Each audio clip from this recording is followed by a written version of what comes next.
غزوہ تبوک آپ کو پتا ہے ایک ایسا غزوہ تھا جس میں جو شرکت نہیں کرے گا وہ منافق ڈکلیئر ہوگا، قرآن میں فتویٰ آ گیا تھا۔ اس سے پہلے کبھی نفیریں عام نہیں تھی، یہ پہلا اور آخری موقع تھا، کیونکہ رومن امپائر سے ٹکرانا تھا، سپر پاور تھی دنیا کی، 1.5 لاکھ کی فوج لے کے کیسرے روم بارڈر پہ آ گیا تھا عرب کے۔ تو نبی علیہ السلام نے اناؤنسمنٹ کی کہ بھئی اب سب نے جانا ہے، جو نہیں جائے گا منافق شمار ہوگا، الا یہ کہ کسی کے پاس ریسورسز نہ ہو، یا کوئی مریض ہو، یا کوئی عورت ہو، یا کوئی معذور ہو۔ منافقین آگے بہانے کر رہے تھے، کچھ سادہ لوگ مسلمان بھی اس کا حصہ بن گئے۔ بخاری مسلم میں 3 اصحاب کی توبہ کا واقعہ بھی موجود ہے، وہ بھی میری ویڈیو ریکارڈڈ ہے۔ تو کعب بن مالک کی رضی اللہ تعالیٰ عنہ علیہ السلام، کچھ لوگ جو ہے وہ یعنی اپنے ان معاملات کی وجہ سے کچھ پیچھے بھی رہ گئے۔ تو المستلی الحاکم میں آتا ہے کہ صحابہ کرام کہتے ہیں کہ ہم نبی علیہ السلام کے ساتھ سفر میں نکلے نا جب، تو نبی علیہ السلام کو آ کے کوئی بتاتا تھا، کہتا تھا یا رسول اللہ وہ جو فلاں بندہ تھا نا وہ بھی کوئی نہیں آیا، پیچھے رہ گیا۔ تو آپ علیہ السلام پرواہ نہیں کرتے تھے، پھر بتایا گیا یا رسول اللہ وہ بھی کوئی نہیں، یعنی جڑے نعرے مارتے سن اچے اچے جدو ایتھے کسی دسایا جائے گا سر وہ تو پکا جڑا یار ہے بیلی وہ بھی کوئی نہیں تھے، تو حضور علیہ السلام کو لوگ نا فیڈ بیک دیتے یا رسول اللہ وہ بھی غائب ہے، وہ بھی نہیں آیا۔ اب 30,000 کے لشکر میں آپ نے کوئی ریکارڈ تو نہیں رکھا تھا، رجسٹر تھا، لیکن کدھر 30,000 بندوں میں کدھر کوئی رکھ سکتا ہے صاحب اس طرح، یا رسول اللہ وہ بھی رہ گیا، وہ بھی۔ تو حضور علیہ السلام کہتے ہیں ٹھیک، آپ فرماتے تھے اللہ چاہے گا تو آ جائے گا، نہیں آئے گا تو نہیں آئے۔ تو کسی نے کہا کہ وہ ابو ذر غفاری بھی پیچھے رہ گیا، آیا، اور ابو ذر کو اس کے اونٹ نے روک لیا، اونٹ ہی نہیں اٹھ رہا تھا نا سر، وہ آپ کو گاڑی تو نہیں ہے نا جو سٹارٹ کر لیں گے آپ، اونٹ چلنے سے انکار کرتے کوئی کر سکتا ہے؟ اور سر سفر کتنا ہے؟ 700 کلومیٹر، 700 کلومیٹر کا ریگستانی سفر آج کے دور میں بھی کرنا مشکل ہے، سائیکل پہ نہیں آپ کر سکتے، پیدل تو آپ سوچ بھی نہیں سکتے، اونٹ کے بغیر کیسے ہو سکتا ہے؟ جس میں آپ کو اونٹ اس لیے بھی ضروری ہے کہ اس کے اوپر آپ نے سامان لادنا ہے، پانی نہیں راستے میں پینا، ریگستان میں تو کئی کلومیٹرز تک کچھ بھی نہیں ہوتا، بھوکے پیاسے مریں گے، پھر آپ قافلے سے بھی جدا ہیں۔ تو ابو ذر غفاری کوشش کرتے رہے کس طریقے اونٹ، اسی دوران قافلہ نکل گیا آگے، تو وہ اونٹ اٹھا ہی نہیں ہے، تو حضرت ابو ذر غفاری نے اپنا سامان اپنی پیٹھ پہ لاد دیا، پیدل چل ریگستانی سفر۔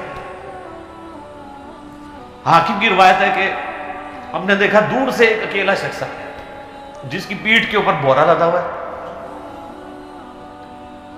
تو نبی علیہ السلام کی آپ محبت دیکھیں، آپ نے فرمایا کہ تو ابو ذر ہو جا، یعنی جو آنے والا شخص ہے تو ابو ذر ہو، یعنی حضور نے خواہش کا اظہار کیا۔ آپ کو نظر تو نہیں آ رہا تھا یہ کون آ رہا ہے، آپ کی محبت، آپ کو پتا تھا ابو ذر غفاری نہیں رہ سکتا پیچھے، تو صحابہ کہتے ہیں آپ نے میں ہوں تو ابو ذر ہو جا، تو صحابہ کہتے ہیں تھوڑی دیر بعد جب وہ قریب آئے تو ہم نے پہچان لیا ابو ذر غفاری ہیں۔ تو جب ہم نے پہچان لیا نا تو حضور علیہ السلام نے ان کے پہنچنے سے پہلے آپ نے فرمایا ابو ذر کو دیکھو اکیلا آ رہا ہے، اکیلے ہی دنیا سے جائے گا اور قیامت دن بھی اکیلا اٹھایا جائے گا۔ دنیا سے کیا کہہ رہے گے؟ صحیح بخاری میں آتا ہے کہ حضرت عثمان غنی رضی اللہ عنہ کے دور میں چکے، یہ اس حدیث کا بھی کچھ حصہ باقی ہے، میں بعد میں بیان کروں، پہلے میں اس کو کنکلوڈ کر لوں کہ صحیح بخاری میں آتا ہے کہ حضرت ابو ذر غفاری شام چلے گئے تھے، وہاں پہ چونکہ گورنر تھے حضرت معاویہ رضی اللہ تعالیٰ عنہ، وہ قرآن کی وہ جو سورہ توبہ کی آیات ہے نا کہ جو لوگ سونا اور چاندی جوڑ کے رکھتے ہیں یہ گرم کر کے ان کی پیٹھوں پہ ان کے ماتھے کے اوپر لگایا جائے گا قیامت والے دن، تو وہ یہ آیت پڑھا کرتے تھے، اور حضرت معاویہ سے ان کا جھگڑا رہتا تھا کہ تم لوگ جو یہ مال جوڑ رہے ہو نا اور یہ اتنے خزانے تم لوگوں نے بنا لیے ہیں، یہ نبی علیہ السلام کی تعلیمات کے خلاف ہے۔ تو حضرت معاویہ کہتے تھے یہ تو اہل کتاب کے بارے میں آیات نازل ہوئی ہے، تو وہ کہتے تھے نہیں یہ سب کے بارے میں۔ اب شرعی حکم یہ ہے کہ مال آپ جوڑ سکتے ہیں اگر آپ زکوٰۃ دیں گے، لیکن یہ پسندیدہ نہیں ہے، طریقہ نبوت یہ نہیں ہے، نبی علیہ السلام نہیں جوڑ سکتے تھے، پوری زندگی زکات دینے کی نوبت نہیں آئی ہے، حالانکہ خمس ملتا تھا، خیرات کرتا تھا۔ ابو ذر غفاری کا جھگڑا یہ تھا کہ تم تو نبی کے اصحاب ہو، تم لوگوں کو یہ زیب ہی نہیں دیتا کہ تم لوگ اس طرح کے محلات میں رہو اور اس طرح مال جوڑو۔ تو اب چونکہ سینئر صحابی تھے، ان کو ہاتھ ڈالنا بھی آسان نہیں تھا، پھر نبی علیہ السلام نے فرمایا کہ اس سے زیادہ سچا انسان ہی کوئی نہیں، تو حضرت معاویہ نے خط لکھا حضرت عثمان کو کہ جی اس بندے سے میری جان چھڑائے نا، اس کو آپ واپس بلائیں۔ حضرت معاویہ نے جب خط لکھا تو حضرت عثمان نے ان کو کہا تم مدینہ شریف واپس آ جاؤ۔ مدینہ شریف جب یہ واپس آئے تو صحیح بخاری میں آتا ہے کہ لوگوں کا جھمگٹا لگ گیا ابو ذر غفاری کے گرد، لوگوں کو پتا تھا کہ تو بڑا زہد والا بندہ ہے۔ تو ابو ذر غفاری وہی حدیثیں سنایا کرتے تھے کہ حضور نے فرمایا یہ پہاڑ سونے کے برابر ہو تو میں خیرات کر دوں گا، جبکہ باقی صاحب کہتے تھے کہ مال جوڑنا جائز ہے اگر زکوٰۃ کوئی دیتا رہے۔ وہ یہ کہتے تھے کہ یار یہ تم لوگوں کو تو زیب نہیں نہ دیتا، یار تم لوگ تو یہ باتیں نہ کرو، تم لوگ نبی کی صحبت یافتہ ہو، تم لوگوں کو تو زہد ہونی چاہیے تم لوگوں کی زندگی میں۔ اب لوگوں کا ہجوم ان کے گرد لگ گیا اور پھر حضرت عثمان نے ان کو خلیفہ وقت بلایا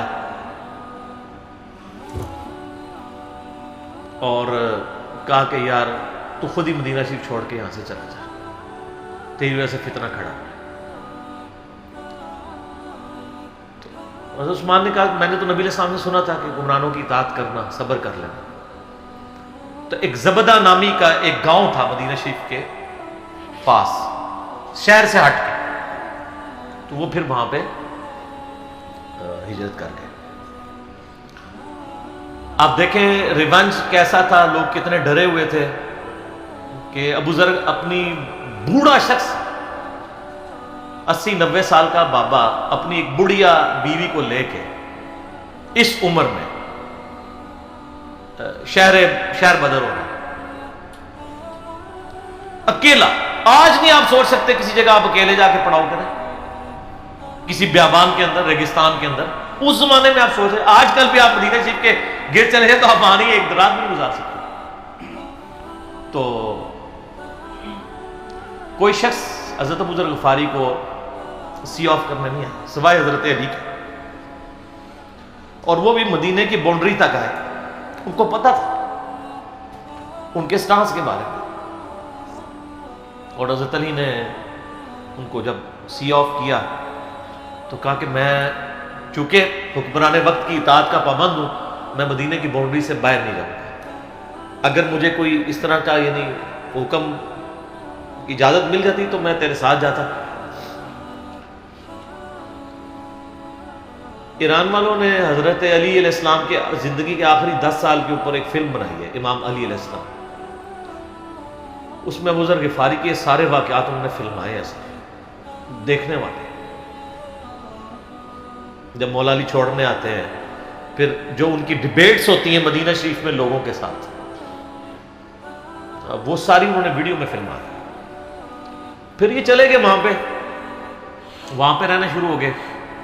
اب اس حدیث کی طرف واپس آ جائیں جو فرمایا آپ علیہ السلام نے اکیلے ہی مرے گا۔ تو ابو ذر غفاری، اس حاکم کی روایت میں آتا ہے ابو ذر غفاری کی موت کا وقت قریب آ گیا، صرف بیوی ہے پاس۔ بیوی نے رونا شروع کر دیا کہ حضرت آپ فوت ہو گئے، آپ کو کفن کون دے گا، آپ کو غسل کون دے گا، آپ کو دفنائے گا کون، میں عورت ذات کیا کر سکتی ہوں۔ حضرت ابو ذر نے کہا کہ نبی علیہ السلام سے میں نے سنا تھا کہ تو اکیلا مرے گا، پھر مسلمانوں کا ایک قافلہ وہاں سے گزرے گا جو تجھے کفن دے کے دفنائے گا اور جنازہ بھی پڑھے گا۔ تو نے فکر نہیں کرنی، جب میں مر جاؤں تو میری لاش کو چوراہے پہ رکھ دینا گزرگاہ پہ، جو یعنی مدینہ کی طرف راستہ آتا تھا گاؤں ایریا سے گزر کے، اللہ میرا بندوبست کر دے گا۔ وہی ہوا کہ ان کے مرنے کے بعد مسلمانوں کا ایک قافلہ دور سے آ رہا تھا۔ تو اسی مستقل حاکم کی حدیث میں آتا ہے کہ سر قافلہ بھی سنے پھر کون ہے، عبداللہ ابن مسعود۔ ابو ذر غفاری بھی زہد کے امام، ابن مسعود بھی زہد کے امام، ابو درداء بھی زہد کے امام۔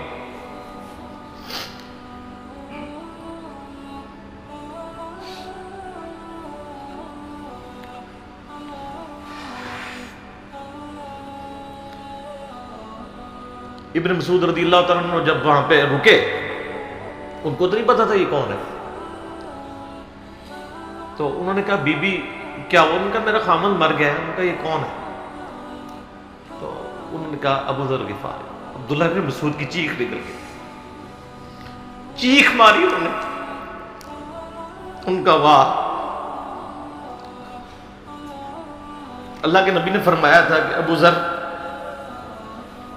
اکیلا آ رہا ہے تبوک کے موقع پہ، دنیا سے بھی اکیلا جائے گا، اور قیامت الدن بھی اکیلا اٹھائے گا۔ یعنی اب اسی سرزمین سے ہی اس نے اٹھنا ہے نا، ہر بندے نے اپنی قبر سے اٹھنا ہے، یعنی وہ مسلمانوں کے قبرستان میں بھی دفن نہیں۔ ایک یہ جو مزار کی رٹ لگائے پھرتے ہیں، میں ان سے پوچھتا ہوں تمہارے بابوں کی کیا اوقات ہے؟ ابو ذر غفاری کا مزار دکھاؤ کتنا ہے۔